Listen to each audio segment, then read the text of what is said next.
Hello. Wow, what a thrill to Hello. be up here with both of you. Thank you so much for gracing us by being in community with us. It is truly a blessing, really, truly a blessing. Thank you. It's been really wonderful getting to know you and your teams. And it was really wonderful to learn in the process that Blue Shield and the supervisor's office had already worked together during the pandemic. We're all old friends. Everybody had to work with everybody. Everybody during the had to work with pandemic. everybody. The pandemic exposed longstanding inequities in numerous areas, including health, racial, and economic injustice. And you both acted so quickly to get help where it was needed most in the communities that have been underserved for a very long time. So thank you very much. I want to start off, if you would, Ms. Scott. Please tell us about Health Reimagined, Blue Shield of California's innovative plan to transform our healthcare systems, and the Blue Sky program, which really gives critical mental health support in our schools. Sure. Thank you so much for the opportunity and for the recognition. I'm really honored to be here on behalf of my company. So Blue Shield's mission as a not-for-profit health plan is really to ensure that all Californians have access to high-quality health care at a sustainably affordable price. And we talk about it as care that is worthy of our family and friends. Our healthcare system is completely dysfunctional. I was just talking to some of the folks here tonight and saying that we don't speak the same language. Providers speak a different language than payers, speak a different language than normal people who need care, and it is too complex.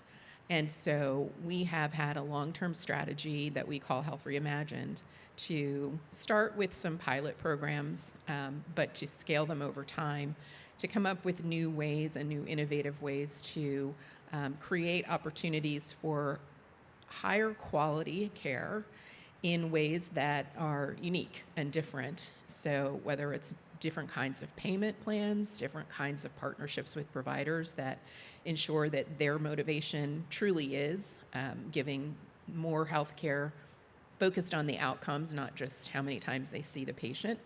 And we've been successful in moving those processes along and bringing that to reality. We also focus a lot on health equity. So I'm also the chair of our Diversity, Equity, and Inclusion Leadership Council. And one of our core pillars is health equity.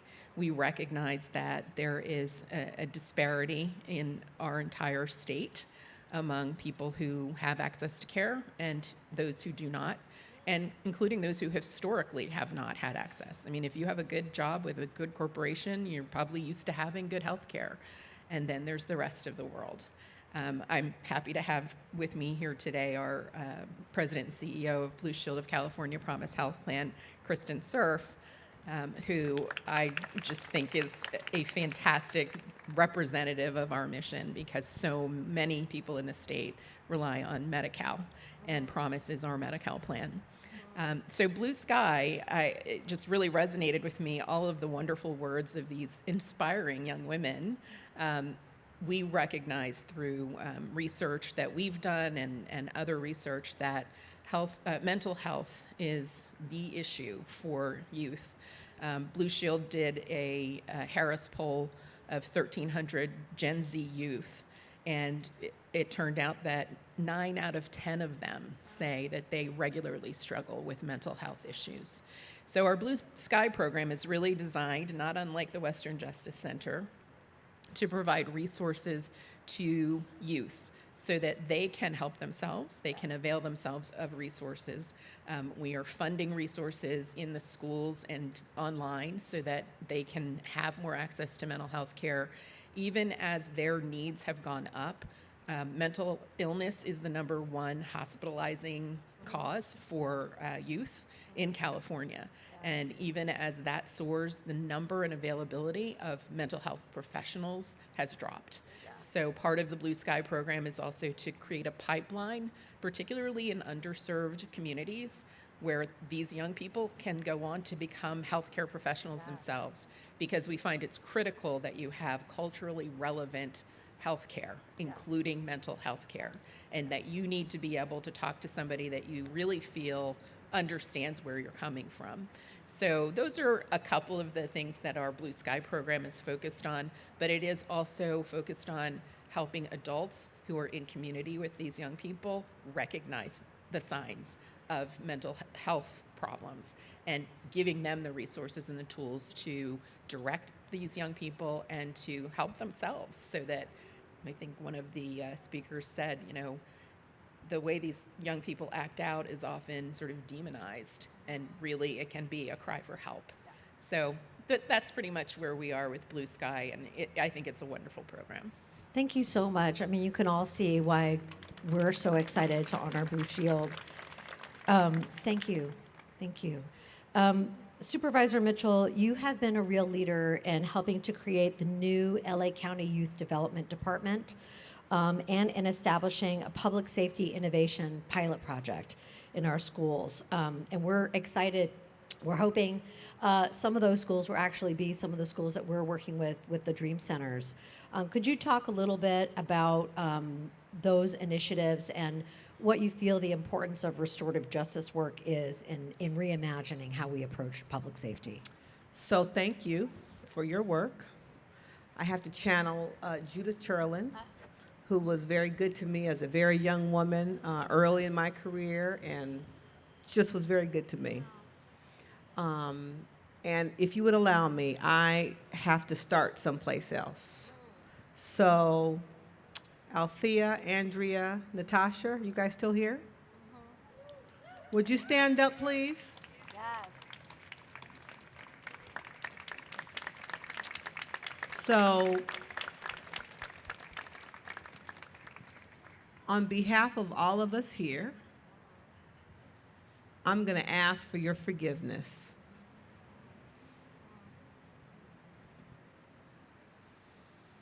Because we, too, are disengaged and hurt and afraid and angry and all the things. So when you feel and have felt unseen, it's because most of us can't see ourselves.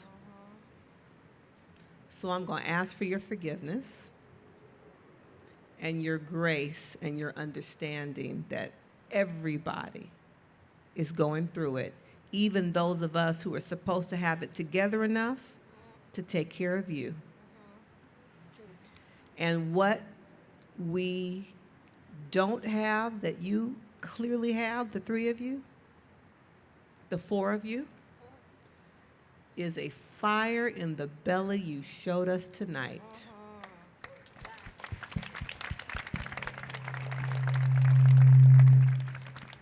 And so my hope for all of my colleagues here is that will reinstill a sense of hope in us. But forgive us. It's not on purpose.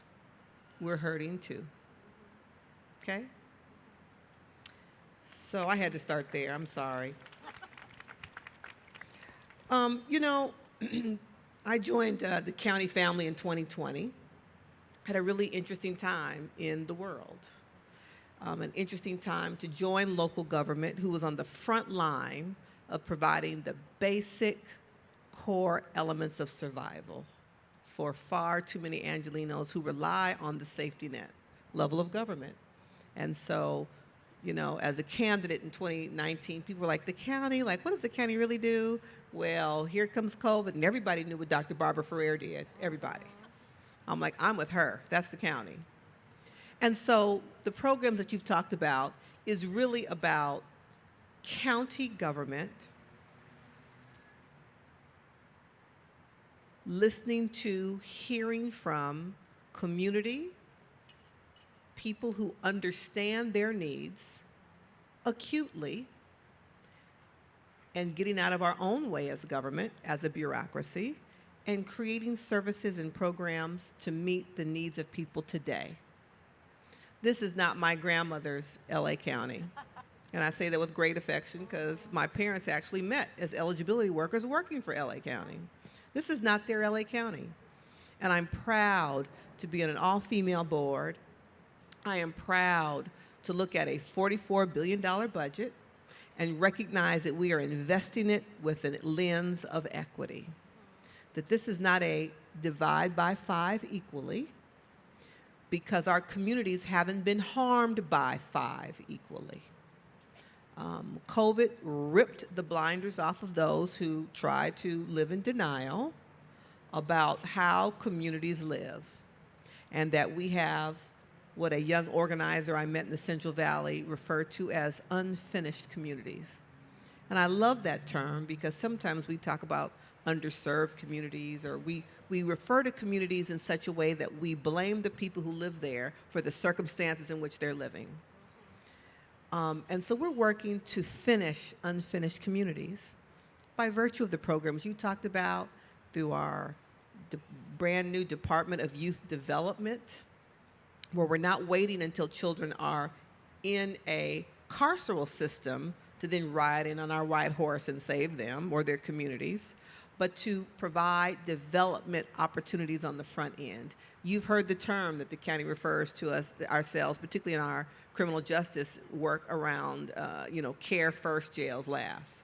And so the care first concept is also how we're viewing youth development to create unique opportunities like you all are doing here at the Western Justice Center on the front end, before children are impacted by our child welfare system, before children and families are impacted by our juvenile justice or our criminal justice system. That's what we're doing collaboratively, working in spaces and places that make sense, schools, and working in spaces and places that you might not think about, to really acknowledge that it is the whole child that needs to be seen and addressed. So if you are housing insecure, food insecure, if you don't have access to critical healthcare services, these other needs can't be met either. That's the work your LA County is doing on behalf of our 10 million plus residents. Thank you.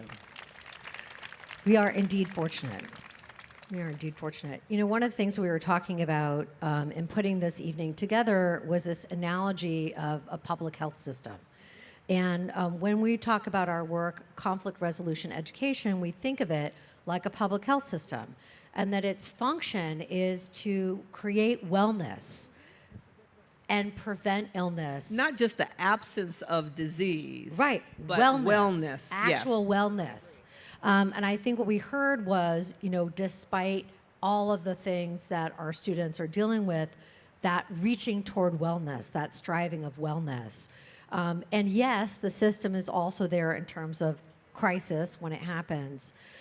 We also were talking about in the lead up for tonight, the fact that we're often in this emergency state. We're dealing with the crisis state, or we're dealing with the symptoms, rather than looking at the root cause of disease. And I feel like what's so inspiring about what the two of you have already talked about, which I'm going to invite you to talk about a little bit more, is this idea of getting out root causes. And Ms. Scott, I'd love for you to talk a little bit about your work around the Maternal Child Health Equity Initiative, because it really gets at that, let's address some root causes.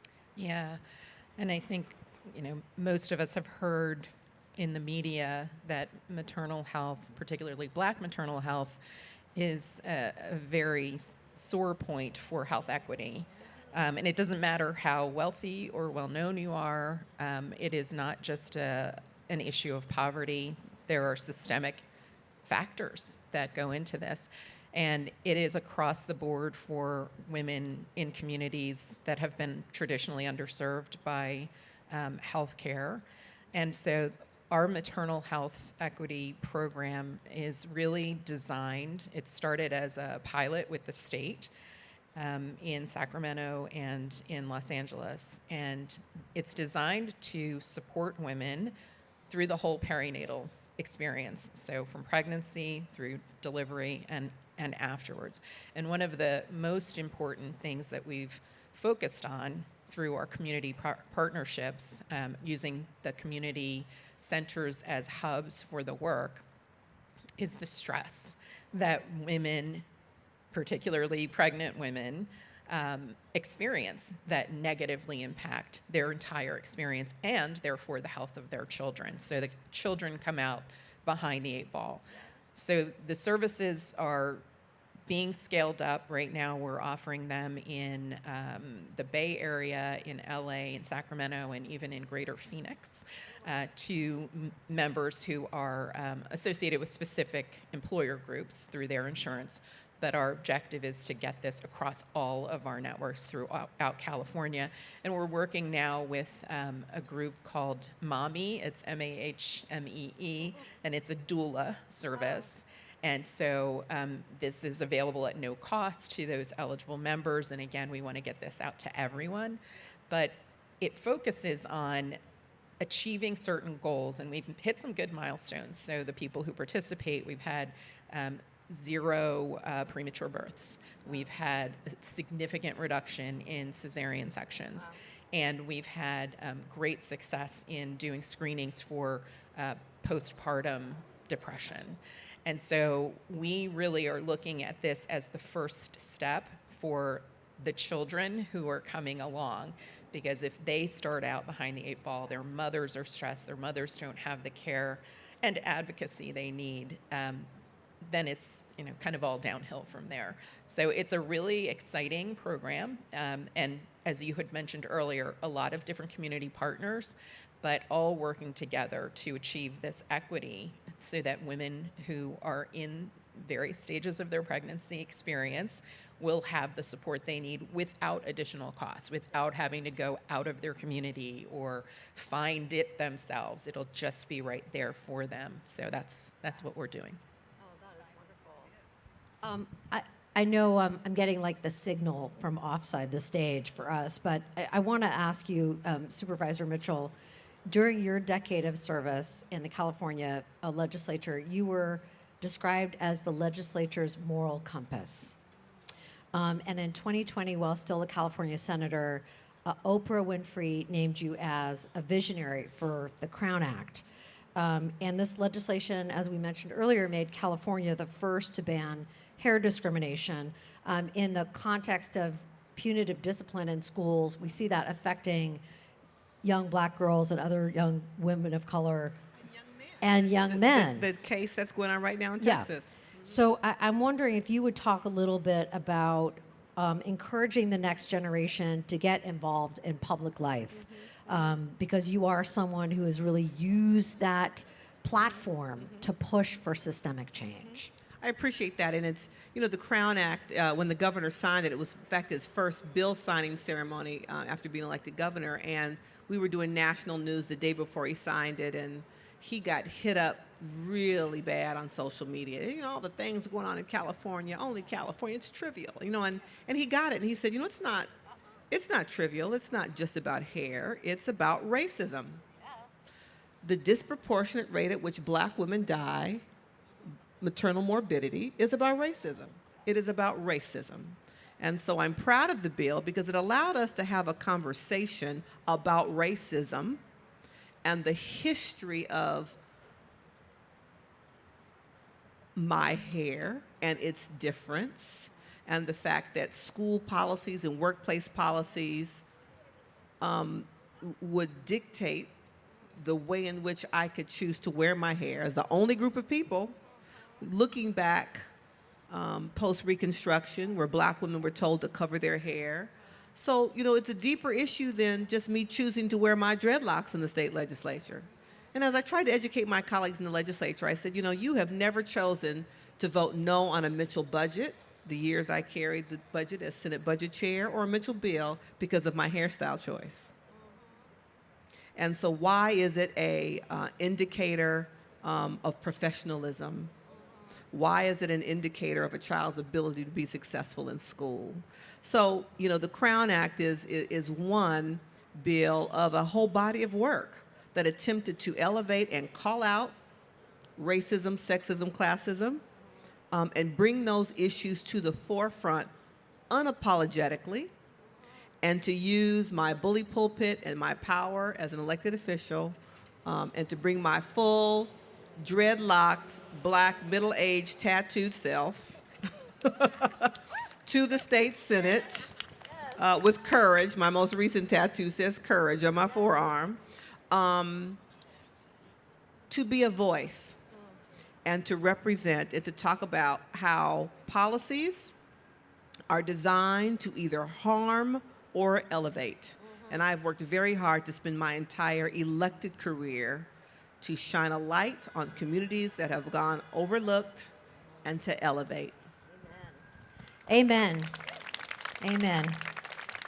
I wish I could just stay here all night with you all, but I have to throw the last item over to Ms. Scott. You were honored by Savoy last year as one of the most influential executives in corporate America. And you wrote, yes, I understood early in that society didn't necessarily want me to win. But here's the thing. I never let those notions define or determine my destiny. And it's why I'm a fierce leader, advocating daily on behalf of the next generation of leaders, regardless of race, religion, gender, or any other characteristic that may negatively other them. One way I do this is by finding developmental opportunities that allow people to take on new challenges and assignments in different functions and lines of business. It also creates opportunity for diversity of thought, which is good for business. Would you say a little bit more about this and maybe share some last words of inspiration for our young leaders? Oh, absolutely. I can't believe I was so eloquent in writing that. You're like, did I say We that? believe it. We remember believe it. saying that. I always knew I wanted to be an attorney from a very young age and just went for it. And I remember the very first time I was at my big new law firm as a baby attorney being mistaken for what we called then secretaries, and having a client come in sort of after hours and hand me some papers and say, make several copies of this and then bring it into the partner's office. And I said, sure. And I did that. And then I walked in and I handed it to him. And then I sat down and I was like, I'm your lawyer. And they were like, oh my God. And this was in a time, it was only the late 80s, early 90s. This was a time when I would still get comments like, oh, you look just like my maid's daughter, or, because, that was the thing to say. And maybe that was the only black woman any of these people knew. And it all was like water off a duck. I didn't care. I was going to get where I wanted to get.